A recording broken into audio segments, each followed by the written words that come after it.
हम तो काम में किस प्रकार के एटीट्यूड से चलते हैं? आज करना है वो कल, और कल करना है वो परसों। इतनी जल्दी भी क्या है, अब जीना है बरसों।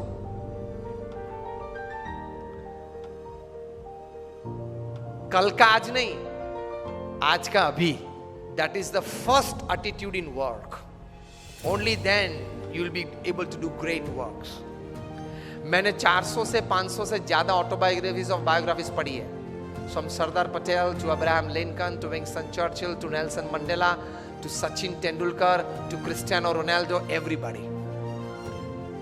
उनके जीवन में से ये बड़ा एटीट्यूड में आपको कार्य संबंधी बात कर रहा हूं कि ये लोग ये मानते थे कि कल जो करना है वो आज होना चाहिए, और आज जो करना है वो अभी होना चाहिए।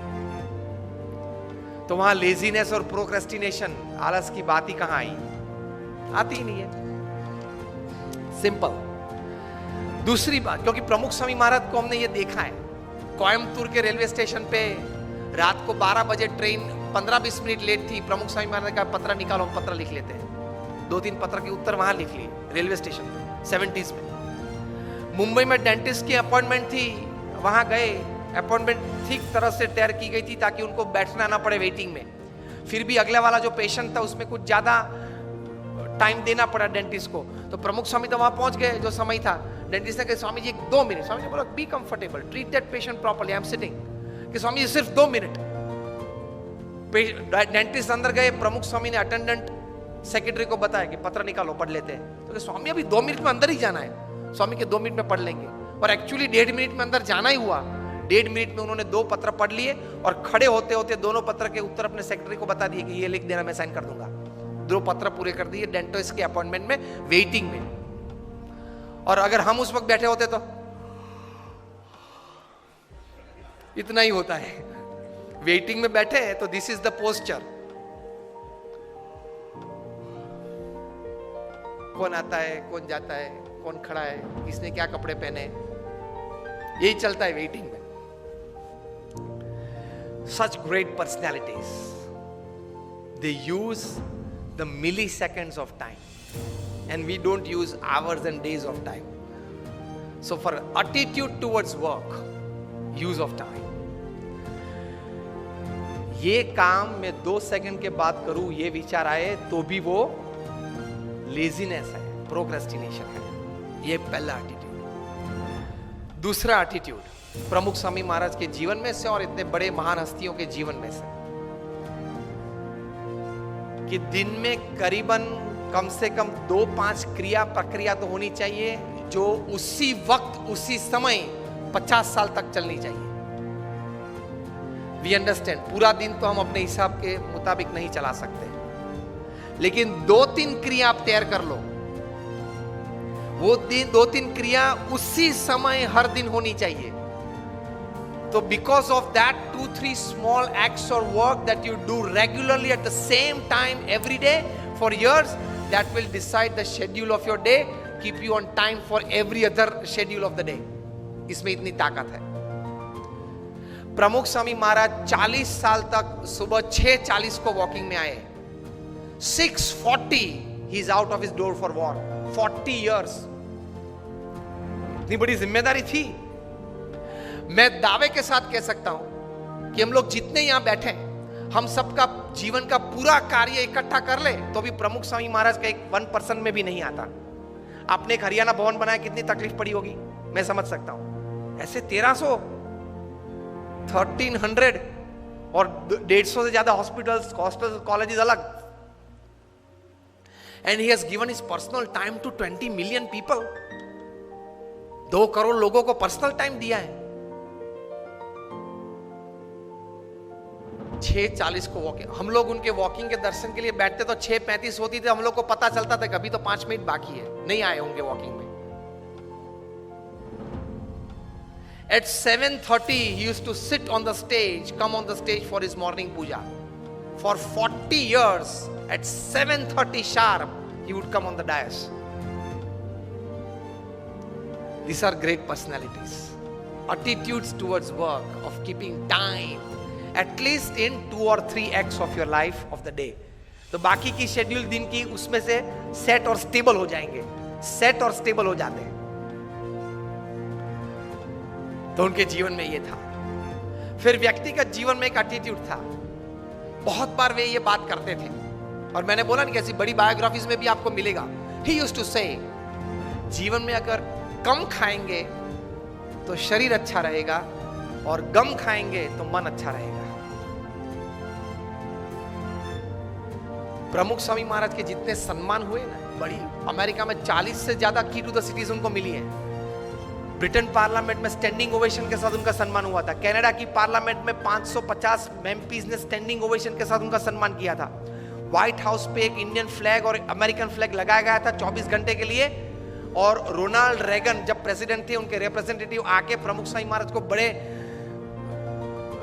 ऐसे सभागृह में हजारों लोगों के बीच ये सम्मान किया था, वो दोनों फ्लैग देके कि these two were specially hosted on the White House for you.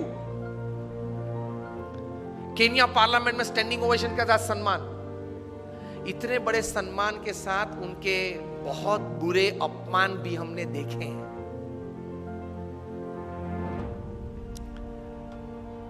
वहां गोंडल में हमारा मंदिर है, वहां 2 पेड़ कटने थे क्योंकि एक्सटेंशन था, प्लान था कंस्ट्रक्शन का। तो कोई एनवायरमेंटलिस्ट आ गया, 5000 लोग सभा में बैठे थे, बीच में खड़ा होगा और प्रमुख स्वामी महाराज को गाली के साथ उसने अपमान किया। तो हमारे 2-3 स्वयंसेवक उनको पकड़ने के लिए, मतलब उनको चुप करने के लिए गए और जोर से चिल्लाने लगा। प्रमुख स्वामी ने उनको आगे बुलाया और बोले कि आपको क्या कहना है? अरे आपने ये 2 पेड़ काट दिए, ये एनवायरमेंट की दृष्टि से बराबर नहीं है। प्रमुख स्वामी शांति से उनको समझाते थे। 5000 लोग बैठे थे कि देखो हमारी एक्सटेंशन प्लान था, इसकी हमने काटा। वैसे नर्मदा के किनारे गुजरात में हमने 1 लाख से ज्यादा वृक्ष वहां तैयार किए हैं। अक्षरधाम गांधीनगर में 25,000 से ज्यादा है।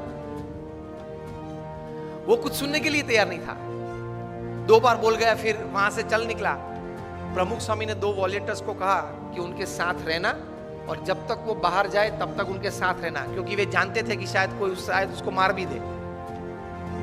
प्रमुख स्वामी ने दोनों वॉलंटियर्स को कहा कि उनको किचन में ले जाओ और भोजन करवा के बाद आप दरवाजे तक उनके साथ जाना। तो ऐसी अपमानित परिस्थिति में भी हमने उनको स्थिर देखा है। तो वो जो बोलते थे वो सही था। अगर गम खाएंगे मतलब बड़ा मन रखेंगे। किसी ने कुछ बोल दिया तो उस वक्त वो शब्द पे ज्यादा मेरा अपमान कर दिया, ये गलत बोल दिया, ये बोलना नहीं था, इस प्रकार की सोच नहीं रखेंगे। बोल दिया, अनजाने में बोल दिया, in an ignorant state of mind, he said, so what? So he could digest, but letter to letter. Don't expect others to change. First change yourself to suit others, and then others will follow. तो attitude ये रखना है काम करने कि मुझे सब कोई अनुकूल हो तो देखो मैं कैसा काम कर पाता हूं। वो एटीट्यूड नहीं है, गलत है। आप अपनी टीम को अनुकूल होके सबके पास अपनी एनर्जीज डेवलप करके टीम वर्क बढ़ा के कैसा काम कर सकते हैं, वही सफलता है। तो that comes in attitude. Don't expect others to change. Otherwise everybody is expecting others to change.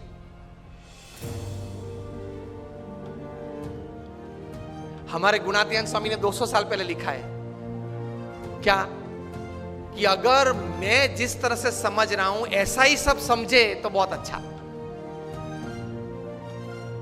तो प्रमुख स्वामी ये सिखाते थे कि थोड़ा गम खाना मतलब बड़ा मन रखना, एक्सेप्टेंस लेवल बढ़ाना, इंसल्ट्स या डिसरिगार्ड्स हो तो उस वक्त जरा स्थिर रहना, तो आप आगे बढ़ पाएंगे। You are not checked by your performances. You are checked by how you handled failures. Fortune 500 के बारे में तो आपने सबने सुना है ना, Fortune 500 कंपनीज, उसमें से कई CEOs को मैं मिला हूं। नेशनल इंटरनेशनल सेमिनार्स में हम मंच पे साथ में रहे हैं। अभी 2 साल पहले शिव खेरा और हम लोग साथ में थे। बहुत अच्छी बातचीत वार्तालाप हम मंच पे बैठे तब हुआ था। बड़े बड़े सीईओस को मैंने पूछा है, मल्टीनेशनल कंपनीज के सीईओस को, कि the person to whom you are paying more than 10 crore rupees per annum in salary, what do you ask them in their interviews? तो एक बड़े मल्टीनेशनल कंपनी के सीईओ ने मुझे पूछा था कि Swami, this is the first time I am asked this, कभी हमने ये नहीं सोचा था। मैंने बोला कि क्योंकि कई एग्जीक्यूटिव्स हैं, उनकी एनुअल तनख्वाह है 50 करोड़ 100 करोड़। मैं जागृत अवस्था में बोल रहा हूं।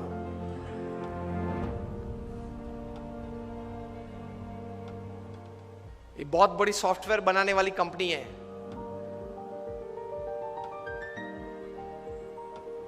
हाँ, इन्फोसिस नहीं, इंडियन कंपनी है, अमेरिकन कंपनी है।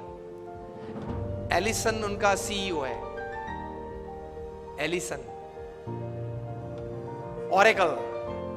ऑरेकल कंपनी है, आप नेट पे जाके ऑरेकल खोलना, एलिसन नाम डालना और उनकी तनख्वाह आप देखना। पिछले 5 साल की उनकी एवरेज तनख्वाह है $400 million per year. Silence. $400 million, $1 million मतलब 65 करोड़ गिन लो, चलो राउंड फिगर 70 करोड़ गिन लो। $1 million is that is $10 lakh is 7 crore rupees. So 400 million is 2800 crore rupees per annum salary. अब देख लेना, मैं नाम देता हूं, Allison, ELLISON, he is the CEO of Oracle। आप नाम देख लेना। अभी परसों ही आपने सुना होगा सुंदर पिचाई का, गूगल के सीईओ, पर डे की सैलरी 3.5 करोड़। परसों ही न्यूज थे, हाँ 2 दिन पहले न्यूज थे। In the print media it is today, electronic media में 2 दिन पहले आ गए थे ब्रेकिंग न्यूज में। लास्ट ईयर फाइनेंशियल ईयर की पूरी सैलरी उनकी 1285 करोड़ थी, टू बी एग्जैक्ट 1285.5 करोड़, मतलब रोज की तनख्वाह 3.5 करोड़ की। सुंदर पिचाई, गूगल के सीईओ, आप देख लेना। मैंने इनको पूछा, इनकी एमएनसी की टर्नओवर थी 2.5 लाख करोड़ की। हम दिल्ली में एक फंक्शन में साथ में थे, मंच पे बैठे थे। मैंने उनको पूछा कि दोज एग्जीक्यूटिव्स हुम यू पे मोर देन 10 करोड़ और 25 करोड़, उनको इंटरव्यू में आप पूछते क्या हो? क्योंकि उनके पास डिग्रीज तो एक्स्ट्रा ऑर्डिनरी है, he is a double MBA from LSE और हार्वर्ड, एकेडमिक्स तो पूछना नहीं है। इतनी बड़ी तनख्वाह देते हो तो वो 10-15 साल का अनुभव तो है उसको। 10-15 साल में उसने 50,000 करोड़ 1 लाख करोड़ मैनेज किए हैं, हर साल टर्नओवर किया है, ऐसी कंपनीज में ही बड़ी बड़ी पोजीशंस में वे रहे हैं। तो उनको नेटवर्किंग में पूछना नहीं है, एडमिनिस्ट्रेशन में पूछना नहीं है, HR में पूछना नहीं है, मैनेजमेंट में पूछना नहीं है, ग्रोथ के बारे में आपकी क्या सोच है वो पूछना नहीं है। आप पूछते क्या हो उनको इंटरव्यू में? उन्होंने मुझे एक बहुत अच्छी बात बताई कि स्वामी जी, इन कक्षा के लोगों को जिनको हम ये प्रकार की तनख्वाह देते हैं, उनको इंटरव्यू में एक ही प्रश्न पूछते हैं। I was like very surprised. मैंने बोला एक ही प्रश्न पूछते हो कहाँ? और उनका उत्तर वे 20-25 मिनट तक देते हैं, तभी उत्तर पूरा बनता है। That was more surprising. I said, what do you ask? He said, हम एक ही प्रश्न पूछते हैं और ये पूछते हैं, describe a big failure in your life and how did you handle it? प्रश्न क्या पूछते हैं इन कक्षा के लोगों को? Describe a big failure in your life. आपके परफॉर्मेंस के बारे में हमें कुछ पूछना नहीं है कि मैं पहली कंपनी में था, वहां 200% सेल बढ़ा दिया, दूसरी कंपनी में था, वहां 500% ग्रोथ कर दिया, वो हमें नहीं सुनना है। वो था आप लोग सब जो यहां बैठे हो, जो इंटरव्यू वाले देने आए हो, जिनको हम ये तनख्वाह देने वाले, सबके पास ऐसी परफॉर्मेंस स्टोरीज है, ये कॉमन है, ये हमको नहीं पूछना है। पूछना क्या है? Describe a big failure of your life and how did you handle it. Simple. Performance से आपका कैलिबर का टेस्टिंग नहीं होता, वो तो किसी को भी चांस मिल जाता है, प्लेटफॉर्म मिल जाता है तो कूद लेता है। How did you handle failure? How did you handle a setback? How did you handle a fall in your life? That is important.